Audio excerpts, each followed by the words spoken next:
માંગરોળ વાવાઝોડાની આગાહીને લઈ દરિયો ખેડતી 2000 જેટલી બોટો પરત બોલાવાઈ।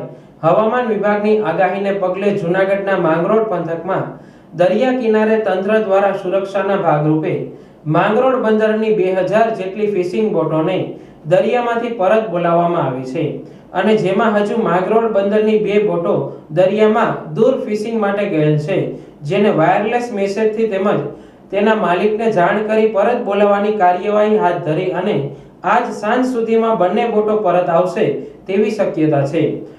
હાલમાં હવામાન વિભાગની આગાહીના અનુસંધાને માંગરોળ બંદરની માછીમારી માટે ગયેલી 2000 જેટલી બોટોને માછીમારી ઉપરથી પરત બોલાવી લેવામાં આવેલ છે। જો કોઈ વાવાઝોડાની પરિસ્થિતિ ઉદ્ભવે તો તેના અનુસંધાને મોટાભાગની મહત્તમ બોટોને સલામત જગ્યાએ લાંગરી દેવામાં આવેલ છે અને પાર્ક કરી દેવામાં આવેલ છે। હાલમાં 2 બોટો દરિયામાં માછીમારી માટે ગયેલ છે, જેમને પરત બોલાવી લેવામાં આવેલ છે અને તેના બોટ માલિકે જણાવેલ છે કે સાંજ સુધીમાં તે બોટો પરત આવી જશે। જ્યારે હાલ તો દરિયામાં સામાન્ય કરંટ અને હવાનું સામાન્ય દબાણ છે, પરંતુ તંત્ર દ્વારા તમામ બોટોને સાવચેતીના ભાગરૂપે બહાર કાઢી અને સલામત સ્થળે ખસેડવામાં આવી છે। માંગરોળ બંદરની લગભગ 2000 ઉપરની જે ફિશિંગ બોટો છે એ લગભગ મેક્સિમમ બોટો પરત આવી ગયેલી છે અને આ વખતે લગભગ માર્ચ મહિનાથી જ સિઝન નબળી હોવાના કારણે વહેલેસરથી બોટો ચડી ગઈ હતી અને જે બાકી બોટો હતી એ પણ બધા પરત આવી ગયા છે અને ઉપર ચડી ગઈ છે। આપ જોઈ શકો છો, પાછળ આપને દેખાય છે બોટો એ ઉપર ચડી ગઈ છે અને જે કંઈ પણ બોટો પાણીમાં છે એ બેસિનની અંદર છે, ગોદીની અંદર છે, જે સેફ છે, એમાં અત્યારે તો કોઈ નુકસાન થાય એવું દેખાતું નથી।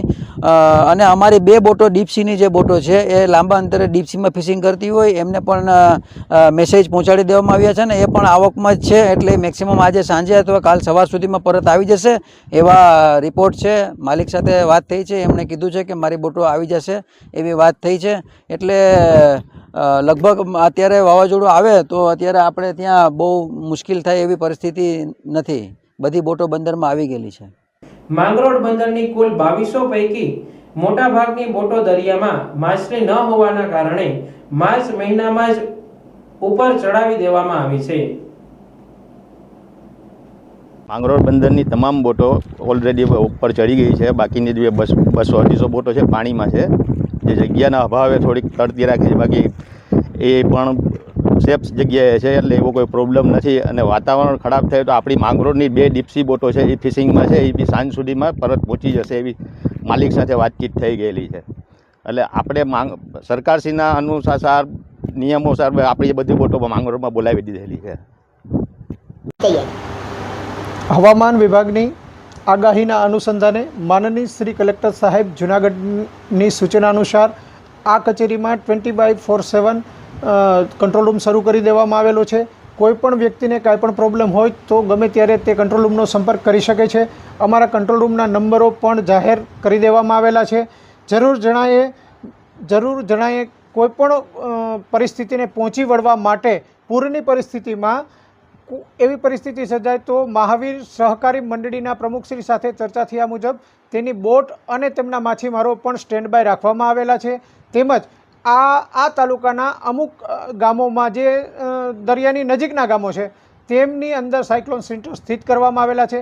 આ સાયક્લોન સેન્ટરોને એકદમ અદ્યતન હાલની સ્થિતિમાં સુદૃઢ કરવા માટે તાલુકા વિકાસ અધિકારી શ્રીને લેખિત સૂચના પણ અપાઈ જવામાં આવેલી છે।